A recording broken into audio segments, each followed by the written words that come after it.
नमस्कार दोस्तों, मैं अमित आपका स्वागत करता हूं माइक्रोसॉफ्ट फैब्रिक के हिंदी के एक और वीडियो में। और आज के वीडियो में हम सीखेंगे कि हम कैसे कनेक्ट कर सकते हैं डेटा पाइपलाइन को लोकल डेटा सोर्सेज से। मींस जो कि ऑन प्रेमाइज डेटा सोर्सेज हैं, जो कि आपके लैन के ऊपर है या आपके ऑर्गेनाइजेशन के अंदर है और आप उन्हें एक्सेस करना चाहते हैं माइक्रोसॉफ्ट फैब्रिक में, जो कि ऑनलाइन है, जो कि अज्योर के ऊपर है और वेब बेस्ड। तो अब हमारे को एक्सेस करना है अपने ऑन प्रेमाइज सोर्सेज को, जो कि इस केस में SQL सर्वर है, उसको माइक्रोसॉफ्ट फैब्रिक के ऊपर। तो चलिए सबसे पहले मैं आपको दिखाता हूं। इसके लिए आपको मेक श्योर करना पड़ेगा कि आपके pass on premise gateway installed है। तो मैंने पुराने वीडियोस में आपको दिखा चुका हूं कि आपके पास ऑन प्रेमाइज गेटवे होना चाहिए, और मैंने ये ऑन प्रेमाइज गेटवे अभी इंस्टॉल किया हुआ है मार्च का। बट हमेशा कोशिश करिएगा कि लेटेस्ट वर्जन रहे, क्योंकि अगर लेटेस्ट वर्जन नहीं है तो कई बार ये काम नहीं करेगा। मार्च कम से कम रिक्वायर्ड है अगर आपको ऑन प्रेमाइज गेटवे यूज करना है डेटा पाइपलाइंस के लिए। अब हमारा गेटवे अप एंड रनिंग है और मेरा SQL सर्वर का जो डेटाबेस है लोकल, वो भी अप एंड रनिंग है। तो अगला स्टेप हमारा होगा कि हम जाएं माइक्रोसॉफ्ट फैब्रिक पे। कैसे जाएंगे माइक्रोसॉफ्ट फैब्रिक पे? आप यूज कर सकते हैं app.powerbi.com या फिर app.fabric.microsoft.com, और उसके बाद आप एक्सपीरियंस चूज कर सकते हैं, जिस भी एक्सपीरियंस पे आप जाना चाहें। मैंने app.powerbi.com यूज किया है और मैं आ गया हूं पावर BI की वेबसाइट पे, और यहां पर मैंने खोल लिया है अपना वर्कस्पेस। जो वर्कस्पेस है 02 फैब्रिक हिंदी, ये वाला वर्कस्पेस हम यूज कर रहे हैं हिंदी की सीरीज के लिए। और इस वर्कस्पेस में मैं अब एक डेटा पाइपलाइन ऐड करना चाहता हूं, और इस डेटा पाइपलाइन में मैं ऑन प्रेमाइज का डेटा लाना चाहता हूं, और वो ऑन प्रेमाइज का डेटा अब हम लेक के अंदर डालना चाहते हैं। तो चलिए फिल्टर करके चेक कर लेते हैं क्या हमारे पास कोई लेक हाउस है। तो मैंने फिल्टर कर लिया और देख लिया लेक 01 करके हमारे पास एक लेक हाउस अवेलेबल है। और ये देखिएगा, ये लेक है 01 लेक हाउस, और ये उसका सिमेंटिक मॉडल है और ये उसका SQL एंड पॉइंट है। जैसा कि आप जानते हैं लेक हाउस के लिए हमारे पास दो एडिशनल हमारे पास चीजें आती हैं, उसमें से एक SQL एंड पॉइंट है, एक सिमेंटिक मॉडल है। तो चलिए चलते हैं कैसे क्रिएट करेंगे एक डेटा पाइपलाइन। तो हम जाएंगे न्यू के ऊपर, और न्यू में हम जाएंगे मोर ऑप्शंस के ऊपर। आपको याद दिला दूं कि इसके लिए आपके पास माइक्रोसॉफ्ट फैब्रिक इनेबल होना चाहिए। जिन लोगों के पास माइक्रोसॉफ्ट फैब्रिक इनेबल है, या तो वो माइक्रोसॉफ्ट फैब्रिक का ट्रायल यूज कर रहे हैं या फिर वो माइक्रोसॉफ्ट फैब्रिक की कैपेसिटी यूज कर रहे हैं, वो ही ये सब चीजें कर सकते हैं। तो मोर ऑप्शन पे क्लिक करेंगे, और मोर ऑप्शन पे क्लिक करने के बाद नीचे थोड़ा सा स्क्रॉल डाउन करेंगे तो डेटा फैक्ट्री के अंदर हमें डेटा पाइपलाइन का ऑप्शन मिलेगा। डेटा पाइपलाइन पे क्लिक करिएगा और एक नई पाइपलाइन का नाम पूछेगा, और इस पाइपलाइन को हम नाम देंगे लोकल डेटा, और क्रिएट करिएगा इस पाइपलाइन को। और जब आप पाइपलाइन को क्रिएट करेंगे तो ये ओपन करेगा एक एम्प्टी पाइपलाइन को, और इस एम्प्टी पाइपलाइन में कोई भी एक्टिविटी नहीं होगी। हमें पहली एक्टिविटी ऐड करनी है, और जो एक्टिविटी हम यूज करना चाहते हैं सबसे पहली बार वो होगी कॉपी डेटा। कॉपी डेटा में हम मैन्युअली भी कर सकते हैं, मतलब हम अपने आप एक बार एक एक करके स्टेप्स ऐड करें जाके उसके UI में, या फिर हम विजार्ड है उसको यूज कर सकते हैं। तो इस केस में हम कॉपी डेटा का विजार्ड यूज करेंगे, जिसे कॉपी डेटा असिस्टेंट बोलते हैं। तो देखिए पाइपलाइन एक्टिविटी खुल चुकी है, और इस पाइपलाइन एक्टिविटी में हमारे पास कुछ फास्ट ऑप्शंस हैं, क्विक ऑप्शंस है, और उन ऑप्शंस में से एक है कॉपी डेटा असिस्टेंट, जो कि हम यूज करने वाले हैं क्विकली डेटा को कॉपी करने के लिए। ये हमें बताएगा स्टेप्स, और उन स्टेप्स को फॉलो कर हम एक डेटा पाइपलाइन बनाएंगे। तो मैं क्लिक करता हूं कॉपी डेटा असिस्टेंट पर, और ये मेरे को असिस्ट करेगा ये स्टेप्स पूरा करने के लिए। तो सबसे पहले मैं क्लिक करूंगा, यहाँ पर मुझे दिख रहा है SQL सर्वर डेटाबेस, तो मैं उसी पे क्लिक कर दूंगा। अगर आपको नहीं दिख रहा अपना सोर्स तो आप उसमें सर्च कर सकते हैं। सर्च में जाके जैसे मैंने SQL टाइप किया तो वो मुझे दे देगा। यहाँ पर अब जो और भी अच्छी चीज़ है, क्योंकि हमारे पास डेटाबेस के नाम ही आ रहे हैं, तो उसमें से अगर मेरा लोकल डेटाबेस है, जैसे कि direct query SQL local database है SQL एक्सप्रेस पे, ये भी मैं यूज़ कर सकता हूँ। तो मैं कनेक्शन भी यूज़ कर सकता हूँ। अभी मैं आपको बताना चाहता हूँ, इसलिए मैं SQL सर्वर पे क्लिक कर देता हूँ। यहाँ पर हमें सबसे पहले देना सर्वर, जो कि मेरा लोकल होस्ट होगा, फिर मेरे डेटाबेस का नेम जो कि सेल्स होगा। कनेक्शन अगर मेरा पहले से एग्जिस्टिंग उसी नाम से कनेक्शन है तो पिकअप कर लेगा, नहीं तो मैं न्यू कनेक्शन देके उसका नाम दे सकता हूँ। गेटवे हमें चूज करना पड़ेगा, ऑन प्रेमाइज गेटवे से हमारा नाम मैच करना चाहिए।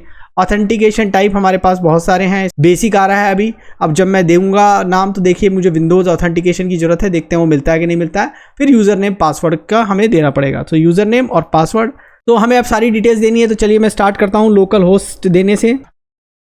और सेल्स मैं पास्ट में भी ये दे चुका हूँ, तो देखते हैं कि क्या ये एक्सेप्ट करता है। देखिए उसने कर लिया है, और अगर आप देखेंगे तो ये पूरी डिटेल्स मैं पहले से दे चुका हूँ। आपको सिर्फ ये वो डिटेल्स देनी है और अपना on premise gateway correct choose करना है। आपको मेक श्योर करना है कि आपका on premise gateway up and running हो। अब जब ये आपकी पूरी डिटेल सेट हो गई है उसके बाद आपको नेक्स्ट प्रेस करना है। जब भी आप ऑन प्रेमाइज डेटाबेसेस के साथ काम करेंगे आपको जो स्पीड मिलेगी वो स्लो हो सकती है जो कि ऑनलाइन डेटाबेसेस से हो, क्योंकि ये ऑन प्रेमाइज गेटवे के थ्रू जाता है। तो जो आपकी स्पीड है जिस नेटवर्क पर आप, उसकी स्पीड के ऊपर काफी डिपेंड करेगा। अभी उसने मेरे को सारी टेबल दिखा दी है, इसमें से 4 इंपॉर्टेंट टेबल है जो मैं लेना चाहता हूँ, DBO customer, DBO geography, DBO item और डीबीओ सेल्स। और जो लोग ये सीरीज मेरे साथ काफ़ी समय से देख रहे हैं आपको पता होगा कि ये 4 मेन टेबल है जो मैं यूज़ करता रहता हूँ और यही मेरा मेन मॉडल है जो मैं यूज़ करता हूँ। आप देखेंगे कि इसका सैम्पल भी वो दिखा रहा है और इसके बाद आप नेक्स्ट प्रेस कर सकते हैं। नेक्स्ट प्रेस करेगा तो ये अब आपसे टारगेट पूछ रहा है। अब देखिए दोबारा जब टारगेट पूछ रहा है तो ये ऑप्शन अभी रिसेंटली चेंज हुए हैं जो जिसमें कि आपको रिसेंटली यूज सोर्सेज बता रहा है वो, और आपको ऑप्शंस दे रहा है कि आपको क्या क्या यूज़ करने हैं। तो आप बोल सकते हैं कि मेरे को लेक हाउस यूज़ करना है या फिर मेरे को ये सारे इनमें से कोई एक आइटम यूज़ करना है, या फिर आप सर्च भी कर सकते हैं जो भी आइटम्स आपको चाहिए।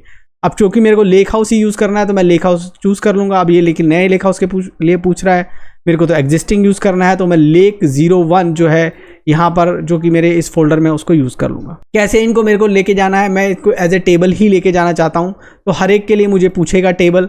अब मुझे यहाँ पर बोलना है कि मेरे को नए टेबल में देना है और इनका सबका नाम जो है मैं थोड़े थोड़े चेंज करना चाहूँगा जब मैं दूंगा। तो देखिए ये क्या करेगा, जब भी मैं क्लिक करूँगा तो ये एक कॉलम की मैपिंग जनरेट करेगा। आपको ये ध्यान देना है कि कॉलम की मैपिंग सही हो, कोई भी स्पेस ना हो और इनके डेटा टाइप्स करेक्ट हो, ये सब आपको ध्यान देना है। मैं कोशिश करूंगा कि फटाफट इन सबको चेंज करूं। तो मैं यहाँ पर जितने भी ये डीबीओ कस्टमर और ये सब कुछ है उसकी जगह मैं लोकल लिख देता हूँ। मैं डीबीओ की जगह लोकल लिख देता हूँ, लोकल अंडरस्कोर, और मैं इसको कॉपी भी कर लेता हूँ ताकि मैं सारी टेबल्स में दे सकूँ। चलिए दूसरी टेबल ज्योग्राफी है, उसके ऊपर भी ये सेम काम करेंगे हम, लोकल ज्योग्राफी। और डेटा टाइप्स का हमें ख्याल रखना है, देखिए यहाँ से वहाँ मैच कर लीजिएगा। देखिए इंटीजर हो गया है और वेरकैर जो है स्ट्रिंग हो गया है। नो कीप एज इज, मैंने एस्केप प्रेस किया था क्योंकि मैंने हाईलाइट किया था इसलिए वो ऐसा बोल रहा है। आइटम पे जाएंगे, आइटम का नाम भी चेंज कर देंगे। मैं इसलिए कर रहा हूँ ताकि इस नाम से पहले से कोई टेबल हो वो अलग हो जाए और मुझे पता भी चल जाए ये मेरी लोकल टेबल आ रही। तो चलिए चारों टेबल के नाम मैंने रीनेम कर दिए हैं। डेटा टाइप्स डेसिमल पॉइंट जो है वो मैं चेंज करना चाहता हूँ। मैं एक्चुअली इनको इंटीजर या डबल, जैसे कि क्वांटिटी मेरी इंटीजर हो सकती है और ये प्राइस वगैरह मेरे सब डबल हो सकते हैं, तो ये मैं चेंज कर सकता हूँ। तो यहाँ पर जाके आप डेटा टाइप चेंज भी कर सकते हैं, जैसे कि मैंने ये डबल कर दिया है, इसको भी मैंने डबल कर दिया है, कॉग्स को डबल कर दिया है, डिस्काउंट परसेंटेज को डबल कर दिया है। तो मैंने ये जो मेरे प्राइस, कॉग्स और डिस्काउंट परसेंटेज इनको मैंने डबल कर दिया है। फिर मैं नेक्स्ट प्रेस करूँगा और अब ये बोल रहा है स्टार्ट इमीडिएटली। मैं एक बार देखना चाहता हूँ मेरी पाइपलाइन सही से सेटअप है कि नहीं है, तो मैं स्टार्ट इमीडिएटली नहीं कर रहा हूँ, मैं यहाँ पर ये अनचेक कर दे रहा हूँ और मैं इस पर क्लिक ऑन ओके कर दे रहा हूँ। अब जैसे ही मैं क्लिक ऑन ओके करूंगा आप देखेंगे यहाँ पर एक फॉर ईच लूप लगा हुआ है और इसके अंदर ये कॉपी एक्टिविटी लगी हुई है और फिर ये प्लस करके मान लगा हुआ है। आप उसमें सोर्स और डेस्टिनेशन देख सकते हैं। देखिए जो सोर्स जो है आपको दिखा रहा है लोकल होस्ट सेल्स है, इक्वल सर्वर है, डेटाबेस का नाम सेल्स है, टेबल का नाम जो है वो एक लिस्ट से आ रहा है, आइटम डॉट सोर्स लिस्ट से वहाँ से आ रहा है, और डेस्टिनेशन पे भी मैपिंग है, आइटम लिस्ट से भी उसका नाम आ रहा है। ठीक है, इस प्रकार से लिस्ट बनी हुई है। फॉर ईच को अगर आप देखेंगे तो उसकी सेटिंग्स आपको नजर आएगी पाइपलाइन डॉट पैरामीटर करके, और एक्टिविटीज़ में आप देख सकते हैं। तो इस प्रकार से उसने चारों को एक साथ सेट कर दिया है और हमारे लिए खुद ही लूप बना दिया, तो हमें कुछ करने की जरूरत नहीं है, पूरा सब कुछ सेट है। एक बार इसको वैलिडेट कर लेते हैं कि सब कुछ सही है कि नहीं है। तो वैलिडेट पे मैंने क्लिक किया, सब कुछ सही लग रहा है। सेव का बटन दबा देते हैं, सेव हो गया है। वैलिडेट फिर से एक बार कर लेंगे, वैलिडेट कर लिया है और अब रन करेंगे। अब जैसे इसको रन करेंगे तो आपने देखा ये लेफ्ट हैंड साइड पे इसने ये एरे मांगा है और इस एरे में आप देखेंगे कि ये उसने ये सारी एंट्रीज दे रखी है। अभी मैं इसको चेंज नहीं करूंगा, जो भी है उसको रहने दूंगा, ओके क्लिक कर दूंगा। और अब इसने बोला है कि ये पाइपलाइन रन कर रहा है और जैसे ये पाइपलाइन रन होगी थोड़ी देर में आपको ये नीचे दिखने लगी और आप देखेंगे कि ये एक्टिविटीज ट्रिगर हो गई हैं और ये यहाँ पर क्यूड पड़ी हैं कॉपी एक्टिविटीज। इसमें से कुछ इन प्रोग्रेस हैं, तो उसने पैरेलल और सीक्वेंशियल अपने हिसाब से कर लिया है। तो 3 टेबल सक्सेस हो गई है, चौथी क्यू में है। तो 3 टेबल सक्सेसफुल हो चुकी है। आप इनपुट और आउटपुट को चेक कर सकते हैं। इनपुट आप देखिए ये यहाँ पर है, डीबीओ ज्योग्राफी टेबल है, और आउटपुट में आप देख सकते हैं यहाँ पर क्या हुआ है।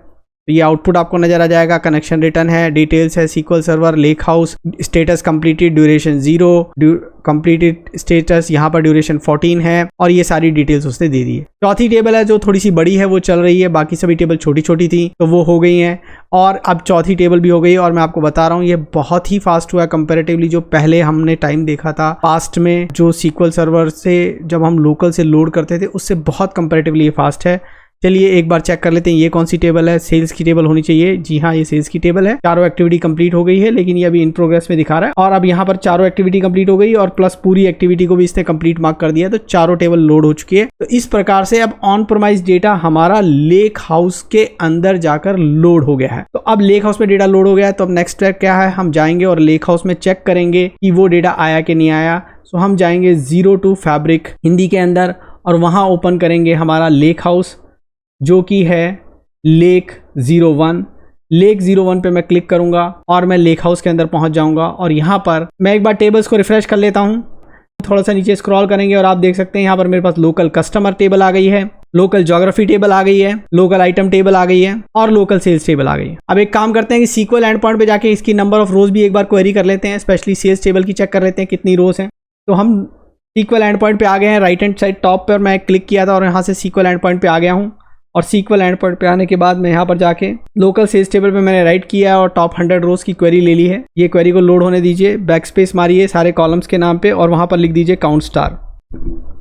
चलिए रन करके देखते हैं कितनी रोज आई हैं। 30,000 रोज होती हैं यूजुअली और 30,000 रोज आ गई है। इसका मतलब डेटा लोड हो गया है। फास्ट 2 मिनट के अंदर अंदर सारा डेटा हमारा लोड हो गया है। तो हम लोकल से अब ये डेटा ले आए हैं माइक्रोसॉफ्ट फैब्रिक के ऊपर।